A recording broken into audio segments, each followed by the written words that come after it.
was rich. He was trying to see who Jesus was, but being a short man, he couldn't because of the crowd. So he ran ahead and climbed up a sycamore tree so he could see Jesus, who was about to pass that way. When Jesus came to that spot, he looked up and said, Zacchaeus, come down at once. I'm going to stay in your home today. So Zacchaeus came down at once, happy to welcome Jesus. Everyone who saw this grumbled, saying, he's gone to be the guest of a sinner. Zacchaeus stopped and said to the Lord, look, Lord, I give half of my possessions to the poor, and if I have cheated anyone out of anything, I repay them 4 times as much. The Lord said to him, today salvation has come to this household, because he too is a son of Abraham. The human one came to seek and save the lost. This is my plan, to melt it into water. That is my plan. Okay, that's a good plan then. Oh, gosh. Jesus told this parable. After they listened to this, Jesus told them another parable because he was near Jerusalem and they thought God's kingdom would appear right away. He said in a certain city there was a certain man who was born into royalty, went into a distant land to receive his kingdom and then return. He called together 10 servants and gave each of them money worth 4 months' wages. He said, do business with this until I return. After receiving his citizens hated him, so they sent a representative after him who said, we don't want this man to be our king. After receiving his kingdom, he returned and called the servants to whom he had given the money to find out how much they had earned. The first servant came forward and said, Master, and said, your money has earned a return of 1,000%. The king replied, excellent, you are a good servant. Because you are faithful in a small matter, I will give you authority over 10 cities. The second servant came and said, Master, your money has made a return of 500%. To this one the king, don't climb on that like that. To this one the king said, you will have authority over 5 cities. Another servant came and said, Master, here's your money.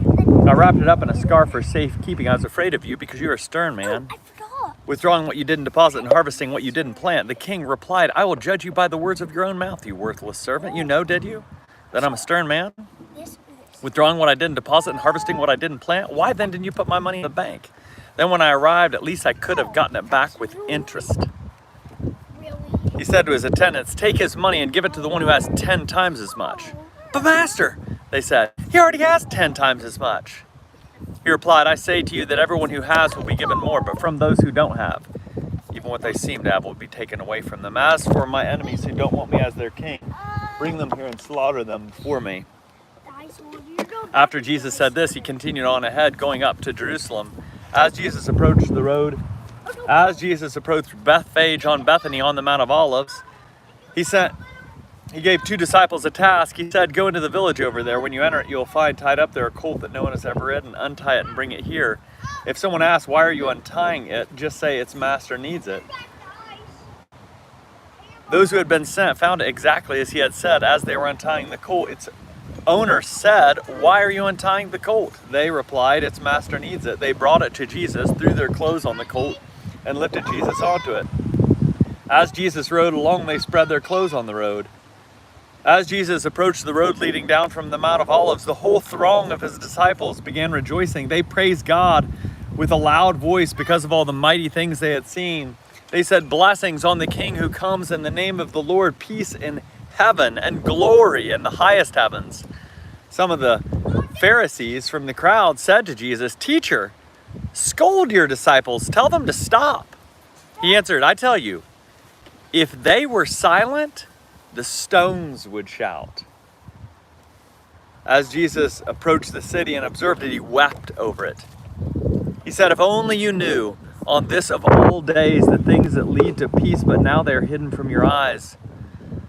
The time will come and your enemies will build fortifications around you, encircle you and attack you from all sides. They will crush you completely, you and the people within you. They won't leave one stone on top of another within you, because you didn't recognize the time of your gracious visit from God. When Jesus entered the temple, he threw out those who were selling things there. He said to them, it's written, my house will be a house of prayer, but you have made it a hideout for crooks. The chief priests the teachers of the law and the foremost leaders among the people were seeking to kill him. However, they couldn't find a way to do it because all the people were enthralled with what they heard.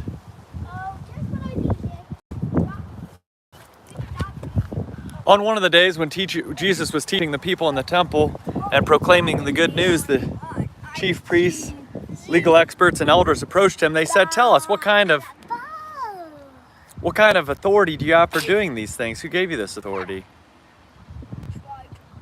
He replied, "I have a question for you. Tell me, was John's baptism of human origin, of heavenly origin, or of human origin?" They discussed among themselves. If we say it's of heavenly origin, he'll say, "Why didn't you believe him?" But if we say it's of human origin, all the people will stone us to death because they're convinced that John was a prophet. Because they're convinced that John was where it came from. Jesus told the people this parable. A certain man planted a vineyard, rented it to tenant farmers, and went on a trip for a long time. When it was time, he sent a servant to collect from the tenants his share of the fruit of the vineyard. But the tenants sent him away beaten and empty-handed. The man sent another servant, but they beat him, treated him disgracefully, and sent him away empty-handed as well. He sent a third servant. They wounded this servant and threw him out. The owner of the vineyard said, "What should I do? I'll send my son, whom I love dearly. Perhaps they will respect him." But when they saw him, they said to each other, "This is the heir. Let's kill him, so the inheritance will be ours." They threw him out of the vineyard and killed him. What book are you in? I'm in Luke. What will the owner of the vineyard do to him? Yeah, He will come and destroy. What chapter are you? What chapter? It's in chapter 20. What about? I mean, like Acts? Like what's that? What's like Acts? In Acts, I'm in chapter 7. He will come and destroy those tenants and give the vineyard to others. When the people heard this, they said, "May this never happen." Staring at them, Jesus said, "Then what is the meaning of this text of Scripture? The stone that the builders rejected has become the cornerstone. Everyone who falls on that stone will be crushed, and the stone will crush the person it falls on." The legal experts and chief priests wanted to arrest Jesus right then because they knew he had told the parable against them. The legal experts and chief priests were watching Jesus closely and sent spies who pretended to be sincere. They wanted to trap him in his words so they could hand him over to the jurisdiction and authority of the governor. They asked him, "Teacher, we know that you're correct in what you say and teach. You don't show favoritism, but teach God's way as it really is. Does the law allow people to pay taxes to Caesar or not?" Since Jesus recognized their deception, he said to them, "Show me a coin. Whose image and inscription does it have on it?" "Caesar's," they replied. He said to them, "Give to Caesar what belongs to Caesar, and to God what belongs to God." What's that? Maybe people don't want to pick me because I'm not that smart. I don't look that smart. Oh, I think you look really smart. I think you look so smart. I don't look smart.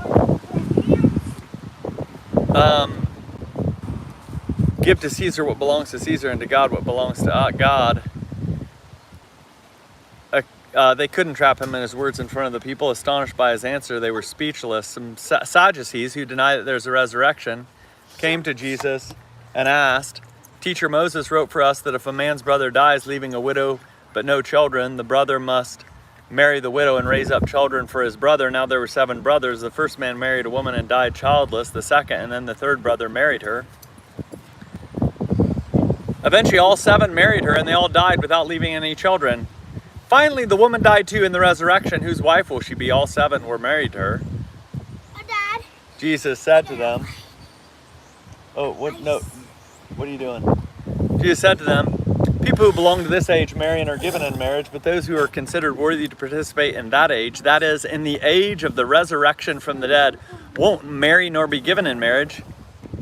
They can no longer die because they are like angels and are God's children, since they share in the resurrection."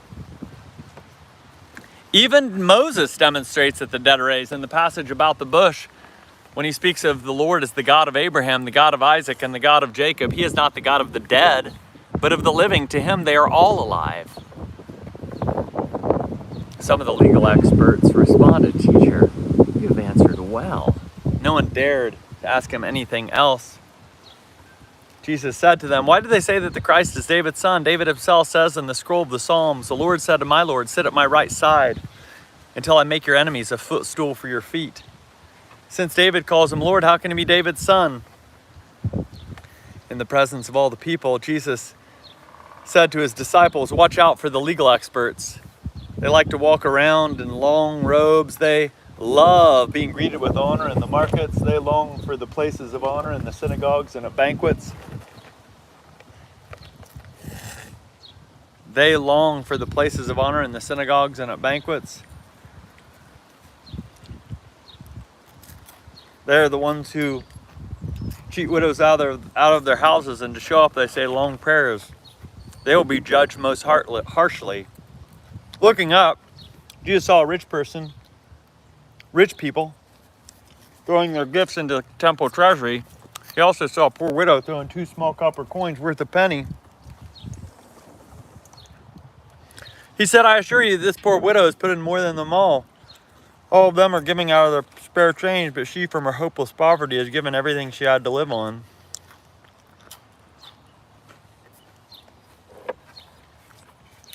Some people were talking about the temple, how it was decorated with beautiful stones and ornaments dedicated to God. He said, "As for the things you're admiring, the time will come when not even one stone will be left upon another, all will be demolished." They asked him, "Teacher, when will these things happen? What sign will show that these things are about to happen?" He said, "Watch out that you aren't deceived. Many will come in my name saying, 'I'm the one,' and it's time.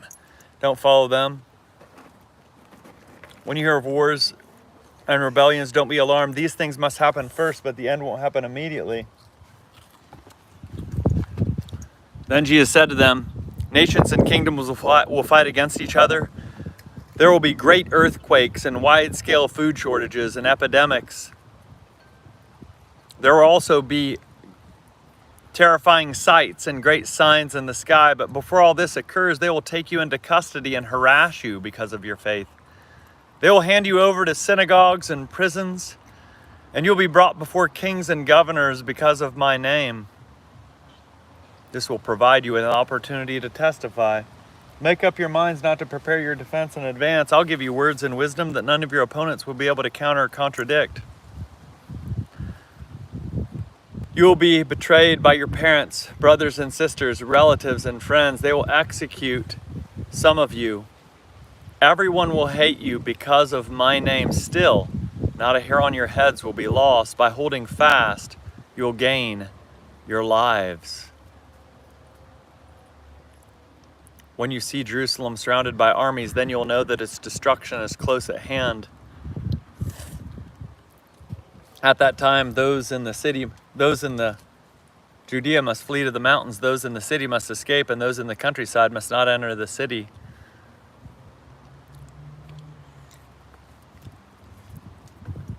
There will be great, and those in the countryside must not enter the city. These are the days of punishment when everything written will find its fulfillment. How terrible it will be on that day for women who are pregnant or for women who are nursing their children. And there will be great agony on the earth and angry judgment on this people. No, don't get. An angry judgment on this people. They will fall by the edge of the sword and be taken away as captives among all nations. Jerusalem will be plundered by Gentiles until the times of the Gentiles are fulfilled. There will be signs in the... Nope. There will be signs in the sun, moon, and stars on the earth. There will be dismay among nations in their confusion over the roaring of the water. No, do not give the dogs Cheez-Its. Nope. We're done with that then. Nope. You're giving the dogs them. You can have them for yourself. You cannot give them to the dogs. Okay. There'll. But now you did them all. What? You can reach in. Because you are the... There will be great agony. There will be dismay among nations in their confusion over the roaring of the water and surging waves. On the earth there will be dismay among nations in their confusion over the roaring of the water and surging waves. The planets and other heavenly bodies will be shaken, causing people to faint from fear and foreboding of what is coming upon the earth.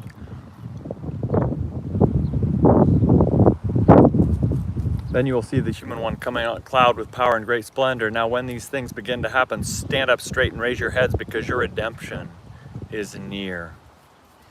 Jesus told this parable. Look at the fig trees and all the trees. When they sprout leaves, you can see for yourselves and know that summer is near. In the same way, when you see these things happening, you know that God's kingdom is near. Heaven and earth will pass away, but Sorry. Is that right? Know that God's kingdom is near. This generation won't pass away until everything has happened. Heaven and earth will pass away, but my words will certainly not pass away. Take care that your hearts aren't dulled by drinking parties, drunkenness, and the anxieties of day-to-day life. Don't let that day fall upon you unexpectedly, like a trap. It will come upon everyone who lives on the face of the whole earth. Stay alert at all times, praying that you're strong enough to escape everything that is about to happen and to stand before the human one.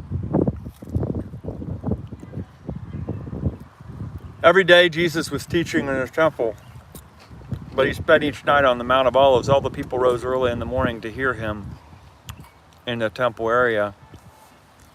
The festival of unleavened bread, which is called Passover, was approaching. The chief priests and legal experts were looking for a way to kill Jesus because they were afraid of the people.